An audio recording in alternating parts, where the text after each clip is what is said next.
My mom kicked me out to please my stepfather's kids, so when they discovered the house was mine, I turned their begging into their ruin. When my dad passed away, I was 15. It was the hardest thing I've ever gone through. He was my rock, my guide in life, and honestly, the glue that held everything together, the house, the family, the structure. Everything felt like it was built around him. And then, just like that, he was gone. For a while, it was just silence and grief. The house still smelled like his aftershave, and his favorite chair by the fireplace stayed untouched. My mom wasn't exactly comforting during this time. She kept herself busy, and I thought maybe that was just her way of coping. But then, not even 6 months later, she dropped a surprise. She was seeing someone. Enter Dan. The guy was a total mismatch for her. My dad was meticulous and thoughtful, the kind of man who kept receipts from a decade ago just in case he needed them. Dan, on the other hand, was loud, messy, and let's be real, jobless, the kind of guy who thinks he's charming just because he knows a few jokes. Before I could even process that she was dating this dude, they were married. Yeah, married within months of my dad's death. No small ceremony, no family discussion, nothing. Just a quick courthouse wedding, and suddenly Dan and his 2 kids, Lily and Kyle, were moving into our house. Now imagine this, I'm still grieving my dad, trying to hold on to some sense of normalcy, and here comes Dan with his kids, acting like they've been here forever. Lily, the older one, was your typical spoiled stepsister. She had this permanent eye-roll attitude, like the world revolved around her. Kyle, her younger brother, just followed her lead. Together, they made it clear I wasn't welcome in what was still technically my house. Dan, though, was the worst of them all. He'd plop himself in my dad's chair like it was his throne and bark orders at me like he owned the place. Hey, grab me a soda, or turn the TV to the game. And my mom?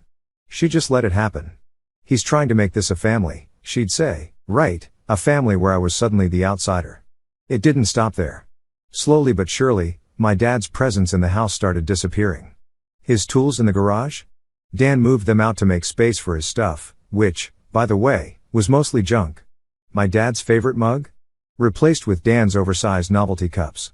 His chair? Dan took that over too, calling it his spot.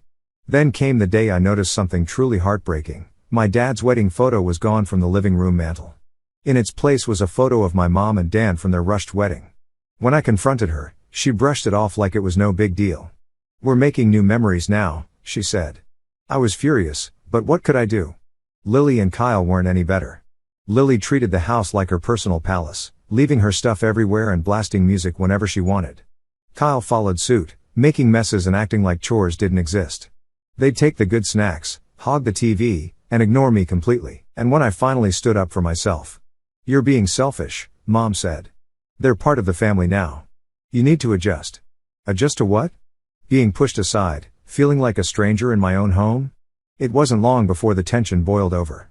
Lily and Kyle were having one of their usual loud movie nights in the living room, and I couldn't take it anymore. I asked them to turn it down so I could study, and Lily hit me with, "You can study in your room. We're not bothering you." Seriously? It's my house too, I told them as much. That's when Lily snapped back, "This isn't your house. It's our home now, so deal with it."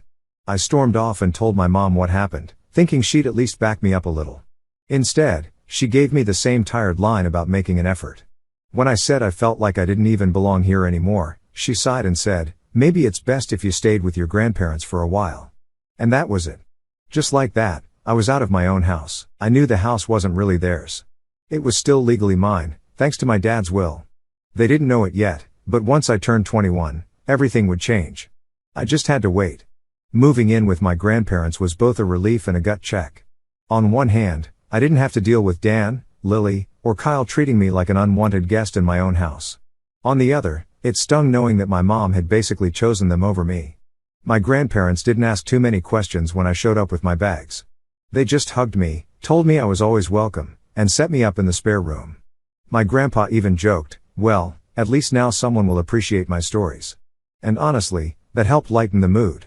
For a while, I tried to convince myself that things would get better. Maybe my mom would wake up and realize what she'd done, or Dan would miraculously turn into a decent person. But the updates I got from her painted a very different picture. She'd call once a week, acting like everything was great. "Oh, Dan installed a new shelf in the garage today," she'd say, or "Lily made us all dinner last night." It was so sweet. Meanwhile, I knew Dan wasn't paying for anything. My mom was footing the bills, and Dan was just riding along. The worst was when she casually mentioned that Lily and Kyle were getting their own rooms. "We're turning your old room into Kyle's gaming space," she said, like it was nothing. My old room, the one I'd grown up in, now Kyle's. I couldn't hold back. "So you're just erasing me from the house?" I asked. She laughed nervously, like I was overreacting. "It's not like that. You're always welcome to visit." Sure, I was welcome, as a guest. What really pushed me over the edge was the next phone call. My mom didn't even bother with small talk. "So, Dan and I were thinking," she started, which was already a bad sign. "It might be a good idea if you give one of the properties your dad left you to Dan." I had to pause and make sure I heard her right. "You want me to give one of Dad's properties to Dan?" "Just one," she said, like it was no big deal. "It would help him feel like this is his family too." I couldn't believe it. "Mom, you do realize those properties are for my future, right? Dad left them to me for a reason," she sighed, annoyed, like I was the unreasonable one.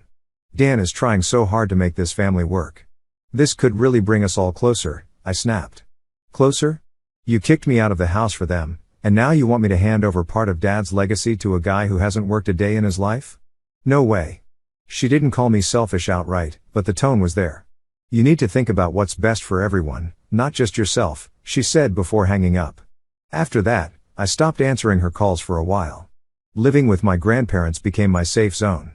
They didn't hover, but they made sure I was okay. My grandma would slip snacks into my backpack when I wasn't looking, and my grandpa always found reasons to include me in whatever project he was working on. They gave me space to vent when I needed it but never pried for details. At school, I threw myself into studying and hanging out with friends. It wasn't like I was trying to distract myself from the situation. Okay, maybe a little, but I realized that being around people who actually valued me made a huge difference. My grandparents' house felt more like home than my mom's ever did after Dan moved in. The calls from my mom didn't stop, though. She'd leave voicemails trying to guilt me back into her world. "I miss you," she'd say. "Why don't you come over for dinner this weekend? Dan's making his famous chili." As if sitting across the table from Dan and his kids was some kind of treat. It wasn't just my mom, either. Relatives started chiming in. "You need to forgive your mom," one aunt told me. "She's just trying to do what's best for everyone." Another uncle said, "Family is family. You have to let this go," but none of them offered to take me in when my mom kicked me out. Funny how that works. Despite all of this, I kept reminding myself of one thing. Once I turned 21, everything my dad left me would officially be mine. The house, the properties, the savings, everything. Dan and his kids might think they'd settled in for good, but they didn't realize their time was running out. I started quietly planning for the day I could take it all back. I didn't tell my mom, of course. The less she knew, the better.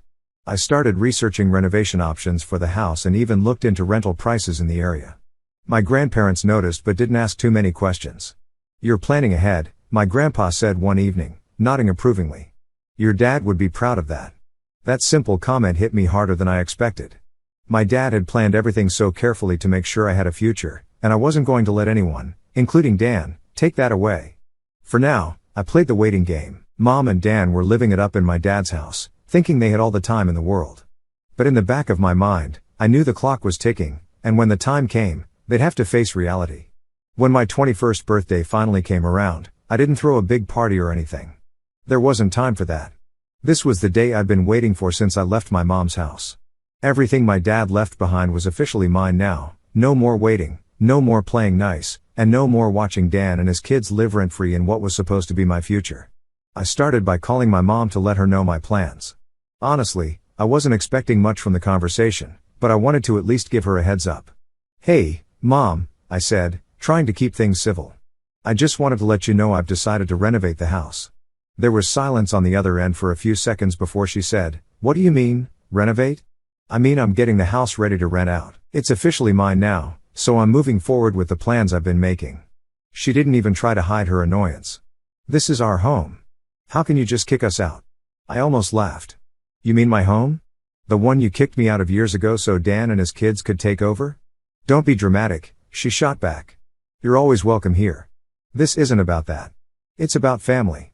Dan and I have worked so hard to make this a home, and now you're just taking it away." I wasn't about to get dragged into some guilt trip. "You've got 2 weeks to figure something out," I told her. "I'll be sending contractors in after that." She tried to argue, but I wasn't having it. I hung up before she could throw in any more excuses. The first thing I did was call a locksmith. I wasn't about to risk Dan and his kids turning this into a standoff by refusing to leave. The locks were changed within 2 days, and I made sure I had every key in hand. Of course, that didn't sit well with them. The day they came back from whatever trip they'd been on, my phone started blowing up. First, it was my mom. Her voicemails were a mix of angry yelling and fake crying. "How could you do this to us?" she wailed in one. "This is our home." Then came the calls from Dan. He tried to play tough guy, but it was honestly laughable. "You can't just kick us out like this," he barked in one voicemail. "We've got rights." I didn't bother responding to either of them. Instead, I texted my mom, "You have 2 weeks to move out. That's more than fair." After I got the house back and gave them their 2 weeks to leave, I honestly thought that would be the end of it. I was wrong. Those 2 weeks turned into some of the most stressful and ridiculous days of my life. If I thought Dan and his kids were entitled before, they turned it up to 11 once they realized their freeloading days were numbered. At first, they tried ignoring the whole situation, like pretending it wasn't real would somehow make it go away. I drove by the house a few days after changing the locks and saw no signs of them packing. No moving boxes, no U-Haul, nothing. They were still sitting around like they had all the time in the world. I confronted my mom about it. "You guys haven't even started packing," I said. "I told you, you have 2 weeks. She gave me that fake, patronizing smile she always used when she thought she could manipulate me. "We're just getting everything in order," she said. "It's a big transition, you know. These things take time." "Time is exactly what you don't have," I replied. "You've already wasted a week." Mom tried to laugh it off, like I was being dramatic. "You need to calm down. We'll handle it."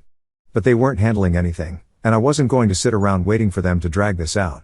The day before the deadline, things hit a whole new level of absurdity. I stopped by the house to check on their progress and found my mom, Dan, and Lily sitting in the living room like nothing was happening. There were no signs of packing, just a family lounging around like they didn't have a care in the world. "What the hell is going on?" I asked. "You're supposed to be out tomorrow." Mom stood up, putting on her best innocent act. "We're working on it," she said. It's been hard.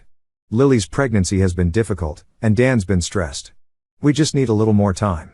"No," I said firmly. "You've had 2 weeks. That's more than enough time." Dan exploded. "How can you treat us like this after everything we've done for this family?" I turned to him. "Done for this family? Like what?" They kept begging, but I didn't budge. The final day arrived, and I was ready for it to be over. It had been 2 weeks of nonsense, begging, guilt trips, fake tears, and downright absurd demands. I had held firm through all of it, but I knew this last day wouldn't go quietly. I drove up to the house early in the morning. I wanted to make sure they were actually moving out this time. When I pulled into the driveway, I saw a few boxes scattered outside but no moving truck, no sign of them being anywhere near finished. It was already looking like another headache. As I got out of the car, my mom stormed out the front door. "Oh, so you decided to show up," she snapped, crossing her arms. "Yeah, I figured I'd make sure you were actually packing," I shot back. "You've had 2 weeks, and it doesn't look like much has changed."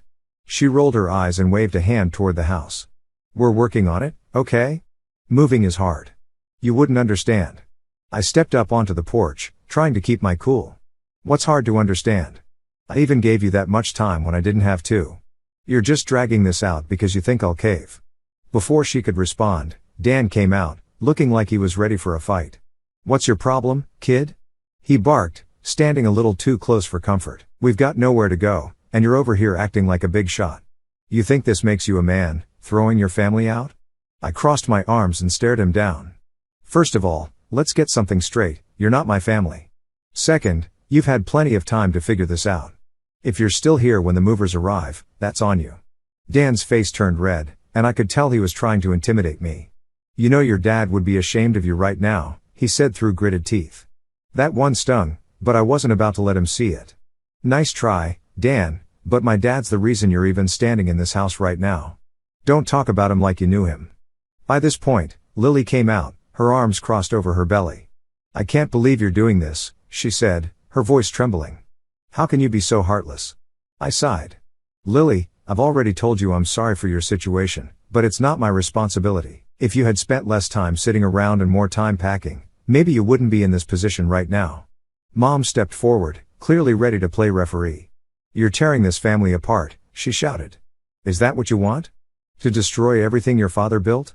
That was it. I snapped. Destroy everything my father built? You mean the house he worked for, the house he left to me, that you let Dan and his kids take over like it was theirs? Don't put this on me. This is your mess, not mine. Mom stood there, stunned for a moment, before the tears started. She covered her face and sobbed, saying, I just don't understand how you can be so cruel. Meanwhile, Dan wasn't giving up. He started pacing back and forth, muttering under his breath about how unfair this all was. Finally, he stopped and pointed at me. You think you're so smart, don't you? Coming in here and taking what's yours. Well, let me tell you something, you're going to regret this one day. You're going to look back and realize you ruined this family. I didn't even flinch. The only thing I'm going to regret is not doing this sooner. You've had years to get your life together, Dan, and instead, you've just been mooching off my mom and acting like you own the place. Well, guess what? You don't, and now it's time for you to go. Kyle, who had been lurking near the door this whole time, finally decided to pipe up.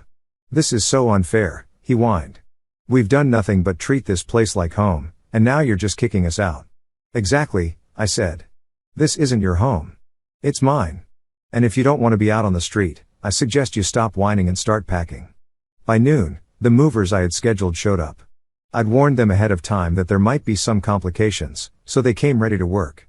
Mom tried one last desperate plea as they started moving boxes. Please, just give us one more week, she begged. Lily is stressed, and Dan is looking for work. It's just a lot to handle right now. I shook my head. I've given you more time than you deserve. You've got the rest of today, and that's it. Dan was still grumbling in the background, but even he seemed to realize the fight was over. By the time the sun started setting, they were finally packed up. The truck was loaded, and they were standing on the porch, looking defeated. Mom turned to me, her eyes red and puffy. You've really changed, you know that? She said. I don't even recognize you anymore. I stared back at her, unfazed. I've changed because I had to, Mom. You made your choice. Now I'm making mine. Dan muttered something under his breath, but I didn't bother responding. Lily climbed into the truck, still clutching her belly like it was some kind of shield. Kyle followed, looking more annoyed than anything else. Finally, Mom stepped down from the porch, wiping her eyes. I hope you're happy, she said. You've gotten everything you wanted. I didn't respond. I just watched as they drove off, leaving behind the house that was finally mine again. When they were gone, I stood in the empty living room, taking it all in. It felt strange standing there alone after everything that had happened, but it also felt right. This was my dad's house, and now it was back where it belonged. I knew there was still work to be done, renovations, new tenants, rebuilding my life, but for the first time in years, I felt like I was finally in control. Once they were officially out of the house, I thought that would be the end of it. I figured they'd move on, find somewhere else to live, and I could finally close this chapter of my life. But of course, that's not how entitled people work. Dan, my mom, and her so-called new family couldn't just leave me alone. They came crawling back, each with their own manipulative tactics to get me to take them back in. It started small. About a week after they moved out, I got a text from my mom. Hey, just checking in. How's everything going with the renovations? I stared at my phone, debating whether to answer. I knew this wasn't just a friendly text. I could feel the strings attached, even through the screen. Against my better judgment, I replied, everything's fine. That was all she needed. Within minutes, my phone rang. I let it go to voicemail because I wasn't in the mood for one of her guilt trips. Later, when I listened to the message, it was exactly what I expected. Hey, sweetie, I've been thinking about everything, and I really think we should talk. Dan's been struggling to find work, and Lily is really feeling the stress of her pregnancy. We're all trying so hard, but it's been really tough without a stable place to stay. Maybe we can figure something out. Call me back, okay? I rolled my eyes so hard I thought they might get stuck. Figure something out? I'd already figured everything out. I gave them 2 weeks to leave, and they failed to prepare. That wasn't my fault. Over the next few days, the attempts escalated. First, it was Dan calling me directly. I didn't even save his number, but his obnoxious tone was unmistakable. Look, kid, he started, as if we were about to have some heart-to-heart. I know we've had our differences, but I think it's time we put all that behind us. Family is family, you know, and I get it, you were upset, and maybe I didn't handle things perfectly, but we're all human. We just need a little help getting back on our feet. You can't expect us to do that without some kind of support. I nearly laughed out loud. Support? Support from me, After years of freeloading and treating me like an outsider in my own home? He thought he could appeal to my sense of charity. Dan, I said flatly, you've had years to get back on your feet. My answer is no. He tried to argue, bringing up Lily's pregnancy and Kyle's supposed emotional struggles. It's been hard on all of us, he said, his voice dripping with fake sincerity. We're not asking for much, just a roof over our heads until we figure things out. I cut him off. No, Dan. I already gave you plenty of time. That was more than generous. Find someone else to guilt trip. Then came Lily's turn. She messaged me one evening, starting off with a pathetic, "Hey, I just wanted to say I'm sorry for everything." I didn't reply because I knew exactly where this was heading. Sure enough, a follow-up text came through an hour later. "I'm really struggling with the pregnancy. The stress of not knowing where we're going to live is affecting me and the baby. I know we didn't always get along, but I thought maybe we could start fresh. It would mean so much to me if you could just let us stay for a little while, just until after the baby is born." I didn't even bother responding. I wasn't about to get sucked into her sob story. A few days later, my mom showed up at my grandparents' house, unannounced. She was clearly desperate. Her hair was a mess, and she had that frantic look she always got when things weren't going her way. My grandparents let her in, though they weren't exactly thrilled to see her after everything that had happened. "Can we talk?" she asked, looking at me with what I'm sure she thought was a motherly expression. I folded my arms and leaned against the counter. "What do you want, Mom?" She sighed dramatically, like she was carrying the weight of the world on her shoulders. "I just want us to be a family again," she said. "This whole situation has gotten so out of hand. I know you're angry, but we can work this out." "There's nothing to work out," I replied. "You made your choices, and now you're dealing with the consequences." "But Lily's pregnant," she exclaimed, her voice breaking. "She needs stability. Dan's been looking for jobs, but it's hard right now. And Kyle, he's just a kid. He doesn't deserve this." "And neither did I shot back. "You didn't care about my stability when you kicked me out of the house. You didn't care about how I felt when you let Dan take over. Why should I care now?" My mom tried to guilt me, saying things like, "I'm still your mother, and I did the best I could," but I wasn't buying it. My grandparents eventually stepped in and told her it was time to leave. As she walked out the door, she muttered, "You're going to regret this one day." The final straw came when they showed up at the house, unannounced. I was there meeting with the contractors, going over some last-minute details for the renovations, when Dan's beat-up truck pulled into the driveway. I froze for a moment, watching as Dan, my mom, and Lily climbed out, looking like they were ready for some kind of intervention. "You've got to be kidding me," I muttered under my breath. Dan was the first to speak. "We just want to talk," he said, holding up his hands like he was trying to defuse the situation. "There's nothing to talk about," I said firmly. "You're trespassing." "We're desperate," my mom said, her voice cracking. "We've been staying with friends, but it's not working out. We need your help." I stared at them, completely unimpressed. "You mean you need me to let you back into the house you trashed and disrespected for years? That's not happening." Lily started crying, clutching her belly for added effect. "Please," she begged. "I don't know what else to do." Dan stepped forward, trying to play tough again. "You're really going to turn your back on us after everything we've been through?" I crossed my arms and stood my ground. "Yes, I am. You've got 5 minutes to leave, or I'm calling the police." They tried one last round of pleading, but when they realized I wasn't budging, they finally got back in the truck and drove off. That was the last time they tried to reach out. I heard through the grapevine that they'd moved to a tiny apartment across town, and honestly, that was fine by me. They were no longer my problem, and I could finally focus on moving forward with my life. One thing's for sure, I'm not letting them back into my life, no matter what sob story they come up with next. Well, I knew it wouldn't be long before my mom came back around. Like I said in my last post, people like her and Dan don't just disappear quietly. But even I didn't expect what happened next. A few weeks ago, I got another message from her. This one wasn't like the others, though.